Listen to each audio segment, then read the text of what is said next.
नाताळचा उत्साह सर्वत्र पाहायला मिळतोय। मुंबईच्या अगदी हाकेच्या अंतरावर असलेल्या वसईत सुद्धा उत्साह शिगेला पोहोचलेला आहे। या सगळ्याचा आढावा घेतलाय आमच्या प्रतिनिधी ज्योत्स्ना गंगणे यांनी।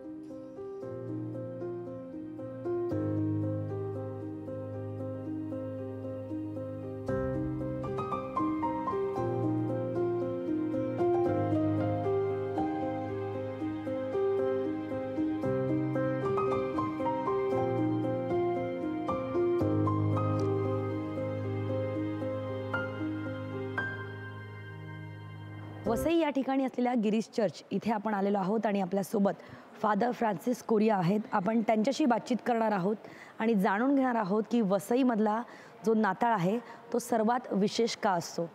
सर, खूप खूप स्वागत आहे तुमचं लोकशाही मराठीमध्ये। वसई आणि नाताळ यांचं नातं कसं घट्ट झालं, कधी सुरुवात झाली आणि सध्याची स्थिती काय आहे?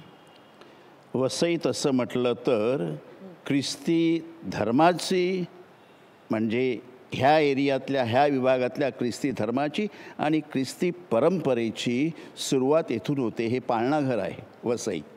वसई किल्ला जरी पाळणाघर असलं तरी वसई किल्ल्याच्या आजूबाजूला जी चर्चेस आहेत, बाजूला सांडोर आहे, रमेदी आहे, ही चर्चेस आहेत, हे खरं पाळणाघर आहे। येथून मुंबईला जे आता आहे किंवा ह्या पंचक्रोशीमध्ये जी जी ख्रिस्ती परंपरा आहे त्याचा उगम वसईतून होतो आणि म्हणून वसई एक प्रकारची गंगोत्री आहे ह्या सगळ्या गोष्टीचं असं म्हटलं पाहिजे। आम्ही बघितलं की मराठीमध्ये प्रार्थना होत आहेत, लोक एकमेकांना ज्या शुभेच्छा देतात नाताळच्या त्याही अगदी मराठीमध्ये देत आहेत। म्हणजे आपण संपूर्ण भारतात बघितलं किंवा इवन सोशल मीडियावरती बघतो, ग्रीटिंग कार्ड्स बघतो की हॅपी क्रिसमस, मेरी क्रिसमस लिहिलेलं असतं। तसं वसईमध्ये शुभेच्छा मराठीमध्ये दिल्या जातात, हे कसं काय?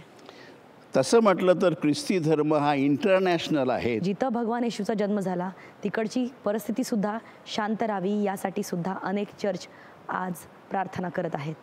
जर्नलिस्ट विनीतसह ज्योत्स्ना गंगणे, लोकशाही मराठी, मुंबई। लोकशाही मराठी, ऐका, पहा, जागरूक रहा।